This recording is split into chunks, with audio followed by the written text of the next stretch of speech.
Radio Universidad de Chile presenta Tras las Líneas. Conversaciones con Manuel Antonio Garretón, Premio Nacional de Ciencias Sociales. Un programa del Departamento de Sociología y Magíster en Ciencias Sociales de la Universidad de Chile.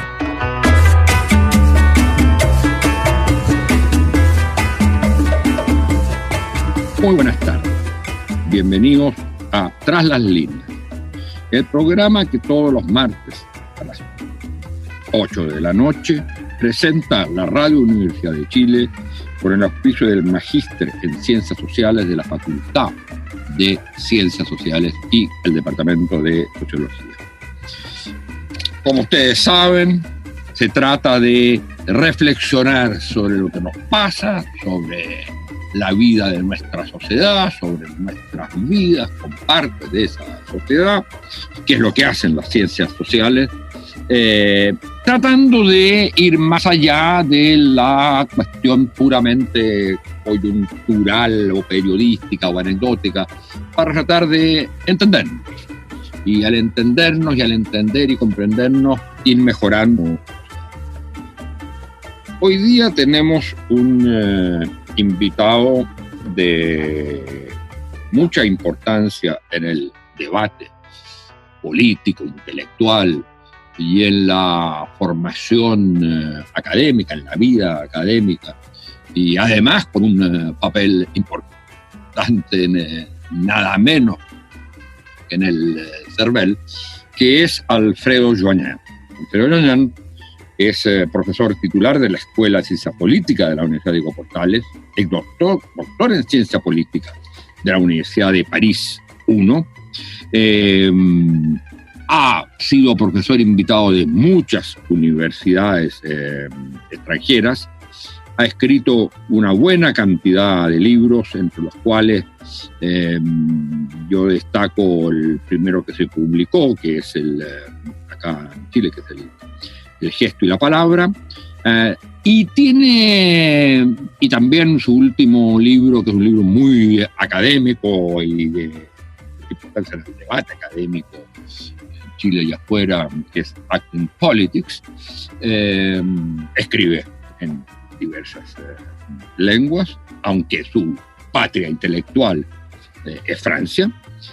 Y una de sus características ha sido el que ha publicado muchos libros siempre en coautoría y haciendo trabajos de edición, o sea, juntando a distintos autores. A mí me ha tocado participar en dos de los libros que él ha organizado, uno que ha sido considerado uno de los libros como principales de evaluación de lo que fue la transición con Amparo Menéndez, y que se llamaba La Caja de Pandora, el retorno a la transición chilena.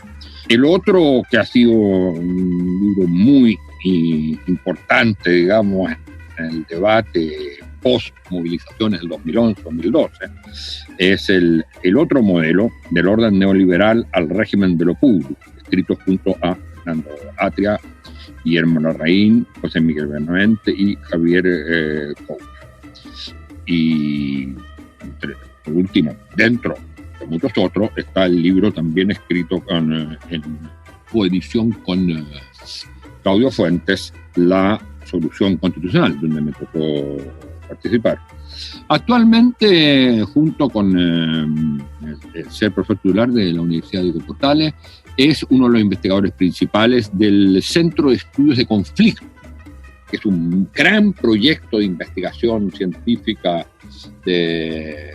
a través de concurso internacional, alojado en varias universidades, y que lo que trata es de constituir un centro, como ha sido, por ejemplo, el que ustedes tienen que haber escuchado muchas veces, el Instituto Milenio para el estudio epidemiológico. Son centros de tipo interdisciplinario con una enorme producción de investigaciones y de investigación fundamental para la sociedad, tanto para el conocimiento de ella como para la toma de decisiones. Y la otra función importante que tiene es que es miembro del CERVEL. Lo que queremos hoy día conversar con Alfredo tiene que ver con el entrecruce entre las dos grandes crisis que ha vivido el país. Las dos grandes. Una, el estallido de octubre, con lo que eso significó de generar un nuevo horizonte para la solución de los conflictos de la sociedad, que fue el proceso constituyente, y por otro lado, el tema más inmediato de la pandemia, que pareciera haber oscurecido el tema anterior o diluido, pero que en la conciencia de mucha gente y yo diría del mundo intelectual, no solo el mundo político y del mundo social, es muy importante que no se pierda ese horizonte. El gran problema que tienen muchos de los países latinoamericanos es la pregunta: ¿y después de la pandemia qué? Porque no hay un proyecto, no hay un horizonte una vez resueltos los problemas de la crisis sanitaria, que son los problemas prioritarios y más urgentes hoy día. En cambio, Chile, por retraso de haber resuelto los problemas fundamentales, tiene sin embargo la oportunidad de, a la salida de la pandemia, enfrentar el problema central, fundamental, de cómo quiere vivir en los próximos 50 años, de cómo se organiza el poder. Y esto es un proceso constituyente inédito, con paridad de hombres y mujeres y con participación del conjunto de la sociedad a través de los plebiscitos y de la elección de los constituyentes. Bueno, dicho eso, yo quisiera partir planteando lo siguiente. ¿Qué cosas de la pandemia, o al revés, qué cosas de la política chilena, en el estado que estaba en marzo, con el proceso constituyente a puerta, favorecen la solución de la crisis sanitaria, que es lo urgente y principal? ¿Y qué cosas más bien la entraban o la han hecho difícil? Entendiendo por política todo: gobierno, oposición, relaciones entre política y sociedad, legitimidad de las instituciones, etc. ¿Y cuál es la relación entre estas dos cosas? ¿Por qué la política puede servir o obstaculizar la solución a la crisis sanitaria en el caso chileno? Alfredo, muy buenas tardes. Muchas gracias por venir. Bienvenido. Muchas gracias, Manuel Antonio, por la invitación. Bueno, en tu introducción hay un cúmulo y una serie de preguntas muy extensas y dilatadas. Partiría recalcando una originalidad que yo creo que nunca había ocurrido en la historia de Chile, y pocas de este tipo han ocurrido en la historia de los países. Es que Chile, entre el mes de octubre y el 3 de marzo, que es la fecha en donde se detecta o se declara el primer caso de contagio por COVID-19, son dos crisis en donde prácticamente no hubo ni respiro ni discontinuidad. Son dos crisis, por lo tanto, que se instalan en una solución de continuidad. Y eso le entrega a la pandemia una serie de connotaciones. Primero, un país muy cansado, un Estado muy debilitado, y además, lo que voy a agregar a continuación es un fenómeno que se viene generando de antes, pero que aquí se ve las consecuencias se ven con toda claridad. Las élites políticas chilenas están muy polarizadas, y ese es un fenómeno que se viene gestando desde hace ya tiempo. Y encuentra su primera gran ocasión de evidenciarse en el contexto de la última elección parlamentaria, con la irrupción de una nueva fuerza, es el Frente Amplio, pero que con posterioridad a eso comienza también a originarse una fuerza de extrema derecha, que es el Partido Republicano liderado por José Antonio Kast. Y esta polarización, que es importante tenerla en cuenta y no perderla de vista, tiene una expresión institucional. Yo no tengo recuerdo de que Chile a lo menos desde 1990 en adelante, haya tenido tanto partido constituido. Al día de hoy, Chile tiene 25 partidos constituidos. Si a eso le agregamos los partidos en formación y los partidos en trámite, Chile podría terminar con 41 Ahora, explícate, por favor, para la audiencia la diferencia entre partido en formación y partido en trámite. Los partidos son legalismos. ¿Ah? El partido constituido es el partido que llevó a buen puerto todo el proceso legal de formación de una nueva fuerza. Esos partidos están listos para competir en una elección. ¿Ok? Estos son 25. Los partidos en formación y los partidos en trámite son partidos que se encuentran en distintos momentos del calendario legal que termina con su constitución o con el fracaso en constituirse. No hay que descartar eso. Pero en total, eso podría terminar, hipotéticamente, en 41 partidos, pero más allá de los legalismos, estos números a uno le hablan de un sistema de partidos muy fracturados y de élites políticas muy polarizadas, lo cual, es fácil darse cuenta de eso, lo cual hace especialmente difícil la posibilidad de llegar a acuerdos. De hecho, la palabra acuerdos en Chile tiene mala fama, es impopular. Entre otras cosas porque en la palabra acuerdo está la memoria y el recuerdo traumático de esa fotografía absurda y vergonzosa que llevó a que buena parte de la élite política chilena, llorando, alzaron las manos al haber alcanzado un acuerdo en materia educacional. Yo creo que esa imagen ha sido absolutamente traumática y hace muy difícil la posibilidad de llegar a acuerdos, y sobre todo en coyunturas en donde llegar a acuerdos son necesarios, pero los hace muy difícil. Ahora. Pero, Alfredo, es que hay un punto que yo creo que es importante en esto último que señalas, porque te lo he escuchado otras veces y no estoy totalmente convencido. Y es tu insistencia en la polarización de las élites, con lo cual estoy de acuerdo, pero yo creo que hay una sociedad, se diga o no, polarizada, no de la misma manera que otras veces. La prueba está que precisamente quiénes son, a quién le produce un rechazo visceral la palabra acuerdo, es a la gente que estaba en las calles, a la gente que estaba movilizada. No solo las élites estaban por buscar un acuerdo, aunque algunos se daban cuenta que era una mala palabra, pero había un rechazo. Entonces yo tengo la impresión que hay un problema más grave en la sociedad y que tiene que ver con una cosa que tú nos señalabas, pero que lo has dicho otras veces, y es que no solo había un problema de cansancio, había un problema de legitimación de la autoridad y de legitimación de las instituciones, de legitimación de la política.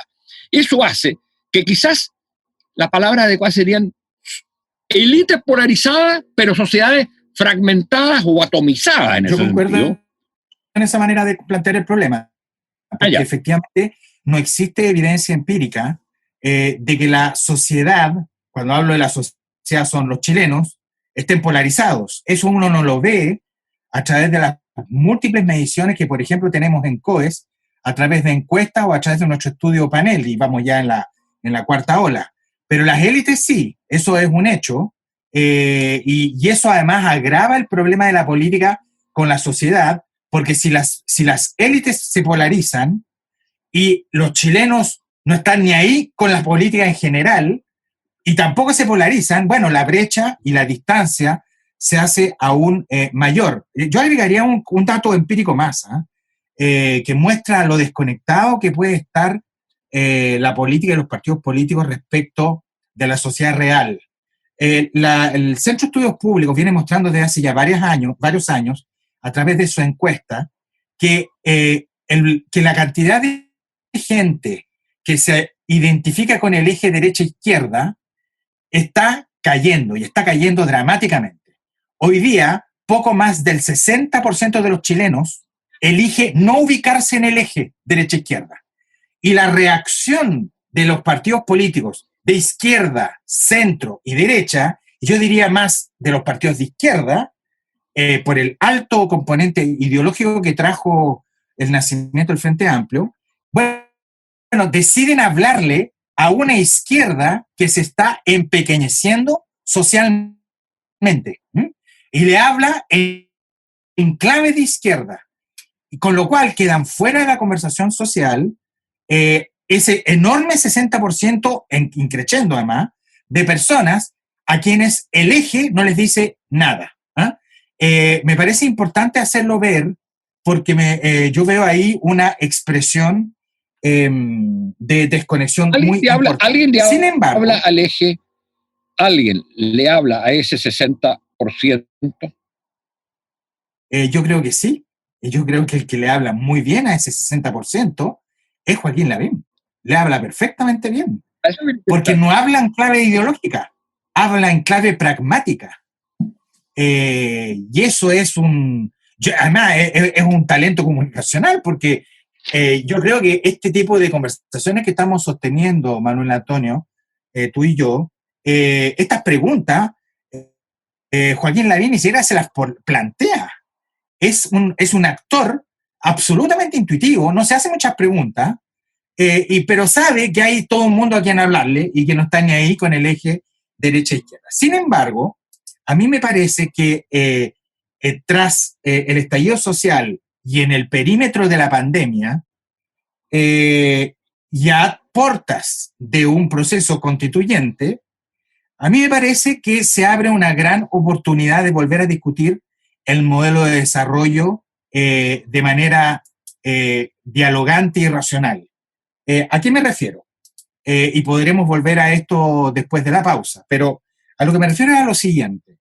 En los últimos 40 años hemos vivido lo que yo llamo una gran convergencia.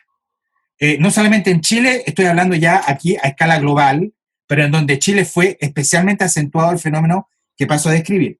Durante 40 años vivimos una gran convergencia en donde el capitalismo, la economía entendida como ciencia económica y el neoliberalismo se transformaron en un mismo fenómeno. Eso es una gran convergencia, es un fenómeno histórico. Y yo pensé, no fui el único en todo caso, que en el contexto de la crisis financiera del año 2008-2009, esa gran convergencia se iba a romper. Y eso no ocurrió porque las salidas políticas de esa crisis fueron por el lado de la derecha radical y no por el lado de la izquierda. Solo por el lado neoliberal. Absolutamente. Claro. De hecho, yo te diría que esa gran convergencia terminó reforzándose en el contexto de la crisis financiera del 2008-2009, contrariando todas mis expectativas y todo lo que yo imaginaba que debería haber ocurrido.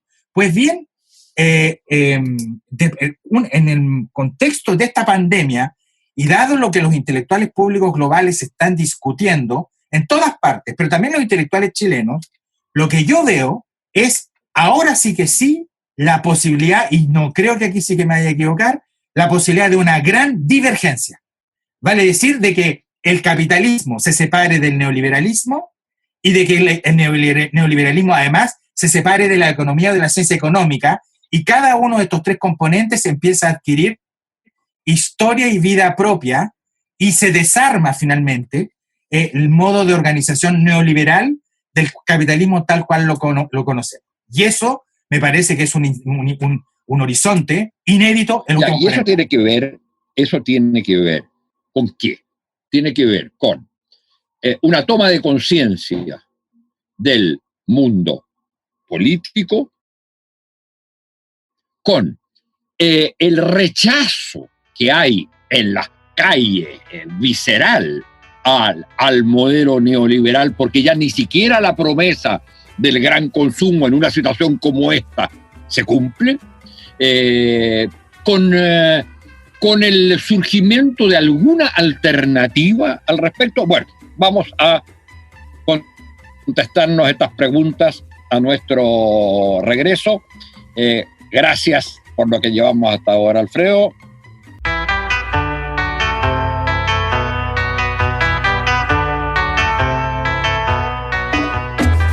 Continuamos con nuestro programa Tras las Líneas y con nuestro invitado de hoy, Alfredo Joañán. Estamos en un momento crucial de la historia y también de nuestra conversación, porque lo que ha planteado Alfredo, que veníamos conversando, es que se ha producido hoy día, quizás por primera vez en 40 años, en estos días, con la pandemia, en parte en Chile con el estallido, sin duda, y posteriormente con la pandemia, no solo la deslegitimación clara del modelo neoliberal que imperó en la ciencia económica y en el capitalismo e incluso en los países de corte más socialdemócrata, el descrédito del neoliberalismo, pero al mismo tiempo también, y eso es lo que la pandemia aporta quizás en relación al estallido, que ya ni siquiera el más radicalizado de los neoliberales realmente cree en que ahí haya una solución. Y esto significa que queda presente la posibilidad de una transformación del modelo económico que tiene como uno de sus primeros momentos la relegitimación del Estado.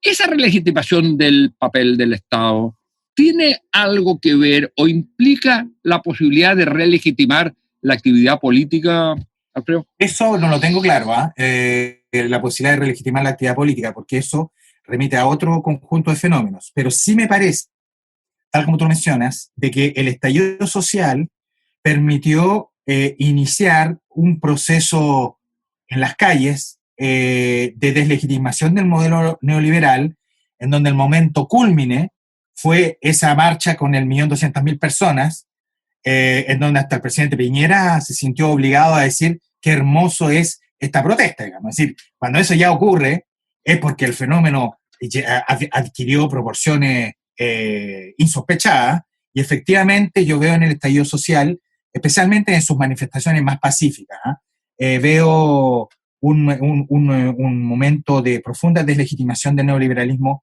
en Chile, y en ese sentido es un momento negativo, de negatividad histórica, pero en el contexto de la pandemia, vale decir, a contar del 3 de marzo en adelante, se produce un momento de positividad histórica, en donde finalmente se vuelve a legitimar, y esto no solo ocurrió en Chile, esto ocurrió en todas partes del mundo, en el mundo europeo, que es un mundo que lo conozco bien, porque esto lo estoy siguiendo con mucho interés, dado que están muy adelantados respecto a nosotros en el manejo de la pandemia y en sus efectos políticos, sociales y culturales.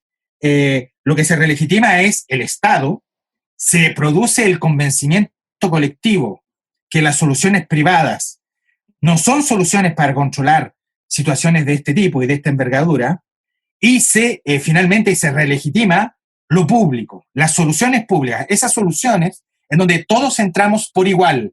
Vale decir, hay un momento de positividad histórica y hay una promesa de igualdad en todo este tipo de cosas, y eso a mí me parece realmente muy, muy importante. Ahora bien, siendo importante, yo ahí tengo un pero, y es un pero severo. Este pero tiene que ver con que la posibilidad de rediscutir y de reformular, de transformar, como quiera que llamemos el fenómeno, de volver a conversar sobre el modelo, el problema es de que es sin modelo alternativo, en el siguiente sentido, para que nos entendamos bien. El modelo va a ser siempre capitalista. Lo que pasa es de que cuando hablo de que esto no hay modelo alternativo, es que aquí no hay un modelo socialista llave en mano, listo, eso no existe. Lo que existe son distintas formas de organización del capitalismo disponibles. Eso que la literatura llama variedades de capitalismo, los VOC, Varieties of Capitalism. Eso sí que está disponible, y esa es una conversación a la cual yo le tengo mucha confianza desde el mundo académico, intelectual, universitario. Tengo menos fe en esa conversación cuando veo a la política y a los partidos políticos, porque los veo demasiado enganchados en la emergencia, en la política de corto plazo, y vale decir, están demasiado enseguecidos por el árbol, y eso les impide ver el bosque. Salvo excepciones, ¿eh? Yo creo que Carlos Montes ha tenido un desempeño bien descollante en esta discusión, pero me temo que sea una excepción. Y eso ya responde a un divorcio histórico entre los partidos políticos chilenos. Todos, la derecha chilena siempre ha sido una derecha muy antiintelectualista, pero hay algo de intelectualismo importante metido en los partidos de centro y de centro-izquierda y de izquierda. Y ese divorcio tiene que parar. De alguna forma se tiene que producir un entroncamiento virtuoso entre intelectuales y políticos. Ahora, yo tengo la impresión que esto nos lleva a un tema, esto último, nos lleva a un tema bien complejo, y es que de alguna manera la relación, la vinculación, yo creo, inextricable entre intelectuales y política también pagó sus costos. Porque en una época, y digamos la época, los últimos años, salvo los últimos 10 años, o el último tiempo, en Chile la característica era la relación entre lo intelectual y la política. Y de hecho no había ningún intelectual, por decirlo así, independiente, no solo de visiones generales de la sociedad, sino también respecto de partidos políticos. Todos los intelectuales eran de alguna manera parte de los partidos políticos. Eso aseguraba una relación entre lo intelectual y lo político, pero a su vez impedía una cierta distancia, autonomía del mundo intelectual para salirse de aquellos momentos en los cuales la polarización política era tal que era necesario alguien que dijera el rey va desnudo. Y esa es una función de los intelectuales, y los intelectuales muchas veces no la cumplimos para ponernos, digamos, hacer nuestro propio mea culpa. Yo quería volver a otro tema, al tema de la positividad y la negatividad, que a mí me parece bien interesante. O sea, la negatividad el momento del estallido es de negatividad. El momento de negatividad en el sentido de rechazo. Uno considera ese rechazo es positivo, digamos, pero no hay una propuesta alternativa salvo demandas. Exacto. En la pandemia al menos hay un esbozo de pensar en un nuevo orden social a partir del restablecimiento de lo público, del papel del Estado, de la relación con la ciencia y con el mundo intelectual, porque tiene que, por lo menos en el caso de la pandemia, tiene que indicar por dónde van las cosas. Y entonces, pero yo creo que en el momento, en el estallido, hubo una cierta positividad, la única positividad, y con esto debemos quizás terminar, pero la positividad mayor fue que terminó en aquello que quizás el estallido no quería, que era un gran acuerdo. El acuerdo constituyente. Y claro, y ese acuerdo constituyente, fíjate que es la gran ventaja de Chile respecto a los países de América Latina. Es decir, por lo menos en la serie de la pandemia hay ese horizonte que fue planteado por el estallido. ¿Cómo ves tú la evolución desde este momento hacia adelante de lo que va a ser el proceso constituyente? ¿Cuál es, cómo lo ves? Tanto desde el punto de vista de alguien que ve las cosas desde un organismo técnico como el CERVEL, como el del analista político. Mira, para ser completamente franco y directo acá, el plebiscito está armado. El plebiscito CERVEL lo tenía armado ya para el 26 de abril, que era la fecha inicialmente prevista, y el plebiscito está listo, está preparado para el 25 de octubre. Y la única hipotética razón que podría alterar el itinerario constituyente acordado serían razones sanitarias y ninguna otra razón. Y esas razones, evidentemente, que no las va a colocar CERVEL. Esa es una razón que de verificarse, que tendría que venir de las autoridades sanitarias y pasar por el filtro de la política. Pero en términos estrictos, el plebiscito está armado, listo y organizado. De eso no les quepa ninguna duda. Y aquí es bien importante además aclarar que no hay ninguna contradicción entre la situación de estados de emergencia y la realización del plebiscito. Que hayan estados de emergencia no impide no impide la realización la del campaña plebiscito. ¿Y afecta las campañas? Tampoco. Evidentemente que hay ciertas libertades de movimiento que en estos momentos están restringidas, eso es cierto, pero la libertad de opinión y de expresión no, eso no está en cuestionamiento. Por lo tanto, el estado de emergencia no tiene ningún efecto, en tanto tal, ningún efecto en la realización del plebiscito.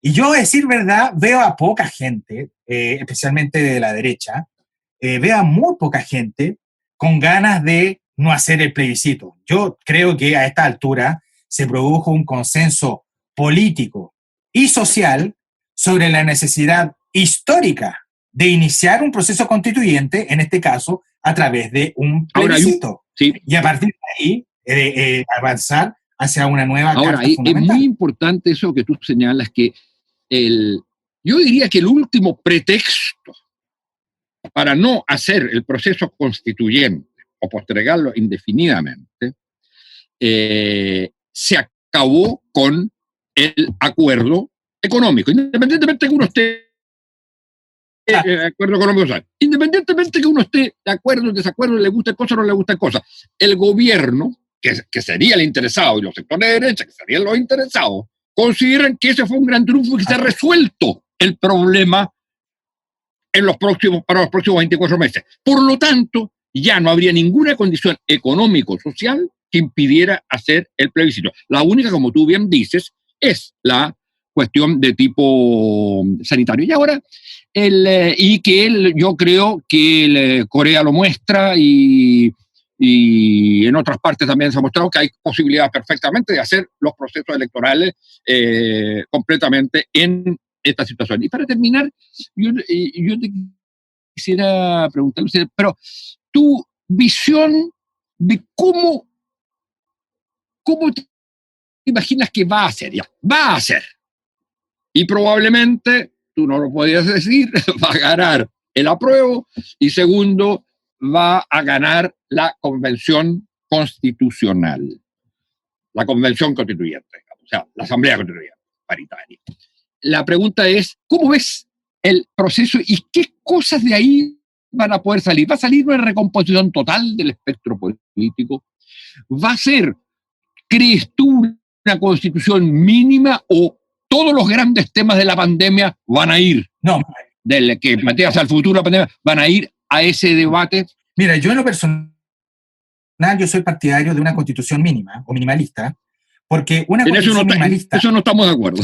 Pero ¿sabes por qué? Porque una constitución minimalista le entrega más espacio a la política. Mientras más cosas sean abarcadas por una constitución, menos espacio le queda para la deliberación a la política. Pero además hay otra razón que tiene que ver con correlaciones de fuerza. Es un error pensar que la convención constitucional de ganar esa opción en el plebiscito, es un error pensar que esa convención constitucional la va a ganar la oposición. Porque el nivel de fragmentación de la oposición es de tal magnitud y de un nivel de irresponsabilidad tan grande que frente a eso, una derecha que también tiene su propia fractura, en volumen son mucho menores y en contenido son aún menores también. Por lo tanto, se ha producido un efecto mecánico. Y yo creo que va a ser una convención muy empatada. Con lo cual, lo más probable es que terminemos con una constitución mínima, porque si uno quisiera incorporar, por ejemplo, temáticas ligadas a los derechos sociales en el cuerpo constitucional, a mí me parece que no va a haber fuerza suficiente, porque se van a necesitar quórums especiales. Pero en fin, en cualquier caso, desde mi punto de vista, cualquiera sea la próxima constitución, es evidentemente, va a ser de calidad muy superior a la constitución de 1980. Yo creo porque el punto que nos quedó pendiente es si a la salida de la pandemia, en una situación muy crítica, se pueda producir nuevas formas de estallido que le den pretexto al gobierno para. Yo creo que eso también es difícil que ocurra, porque yo estoy de acuerdo contigo en un punto central, y es que ya hay como un consenso generalizado. El plebiscito es una cosa que debe hacerse, el proceso constituyente es una cosa que debe hacerse. Lo importante va a ser recoger en el proceso constituyente mismo, de acuerdo a una asamblea más bien empatada, sin embargo, va a ser el recoger lo que fueron demandas, planteamientos imaginarios que surgieron del estallido. Si es una cosa enteramente puerta cerrada, que no tiene una cierta porosidad por lo que pasó en la sociedad, se puede correr el riesgo de su deslegitimación. Pero ahora vamos a tener que terminar y agradecerle a Alfredo Yoanán esta conversación y sus puntos de vista de uno de los más destacados cientistas políticos que tiene este país. Muchas gracias. Gracias a ti, Manuel Antonio, por la invitación. Radio Universidad de Chile presentó Tras las líneas. Conversaciones con Manuel Antonio Garretón, Premio Nacional de Ciencias Sociales. Un programa del Departamento de Sociología y Magíster en Ciencias Sociales de la Universidad de Chile.